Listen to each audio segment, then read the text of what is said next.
Uyu munsi mateka turagaruka kuri Michael Gerard Tyson uzwi ku izina rya Michael Tyson. Yavutse tariki 30 Kamena 1936 i New York muri Leta Zunze Ubumwe za Amerika mu gace kitwa Brooklyn, kuri se witwa Jimmy Kirkpatrick na nyina witwaga Lorna Tyson. Michael Tyson yari afite abavandimwe batatu, abahungu babiri n'umukobwa umwe. Amaze kugira imyaka 2 ise ubabyara yaje kubata abasigira nyina, aho yaje kubarera wenyine mu buzima bwari bumukomereye. Michael Tyson yakuriye muri quartier yari irimo ibirara byinshi, akurira muri byo ari naho yatangiriye umukino w'iteramakofe, ibyo twakwita iteramakofe ryo mu muhanda, ari byo byatumye yisanga mu bikorwa by'abagizi ba nabi. Ku myaka 11 yaje kugwa mu kirego cya polisi mu byaha bikorwa n'abana bakiri bato. Ku myaka 13 yari amaze gufatwa na polisi inshuro zirenga 30. Mike Tyson yaje kujyana mu kigo ngororamuco New York mu ishuri rya Tryon, aho yaje guhurira n'umuteramakofe ukomeye muri icyo gihe yitwaga Bob Stewart. Tyson amusaba ko yamwigisha uko bakina umukino w'iteramakofe. Bob Stewart yaje kumwemerera mu myaka 7 gusa. Tyson yari amaze kubona amasomo ahagije ngo abe yakwinjira mu mukino w'iteramakofe nk'umwuga. Mu mwaka w'1980 Bob Stewart yahamije ko yahaye ubumenyi bwose yari afite Mike Tyson ku bigendanye n'umukino w'iteramakofe.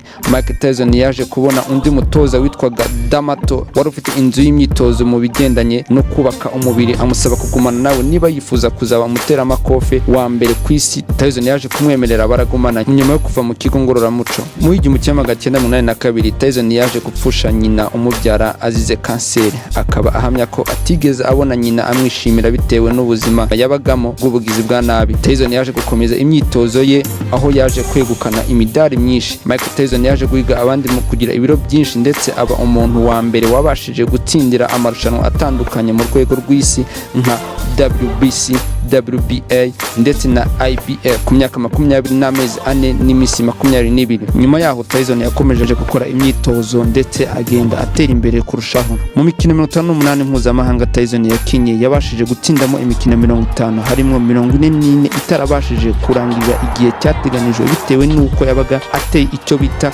knockouts cyangwa icyo bakunze kwita KO. Mike Tyson akaba yaraje gusoza umukino w'iteramakofe ku itariki 11/2005 ku mukino yakinyeho na Kevin McBride, aho yaje kuwutsindwa. Ubuzima bwa Tyson bwaranzwe no kwitaba inkiko cyane, aho mu mwaka w'1992 yaje gukatirwa imyaka 6 nyuma yo guhamwa n'icyaha cyo gufata ku ngufu Tizay Washington w'imyaka 18. Aza gufungurwa mu 1995 kubera ko yitwaye neza muri gereza. Ibi biza gutuma abuzwa kongera gukandagira muri Nouvelle-Zélande, aho inzego z'abinjira n'abasohoka muri Nouvelle-Zélande zivuga ko zitatuma Tyson avuga ijambo imbere y'abana n'abakuru n'icyaha afite ku gahanga cyo kuba yarahohoteye umwana w'umukobwa akamusambanya ku ngufu. Mu mwaka w'1997 urukiko rwa Nevada Athletic rwafashe icyemezo cyo guhagarika umukinnyi w'umuteramakofe Mike Tyson azira gukubita Evander Holyfield barwanaga, gusa akamukubita akoresheje uburyo butemewe, aho yamukubise mu matwi yombi.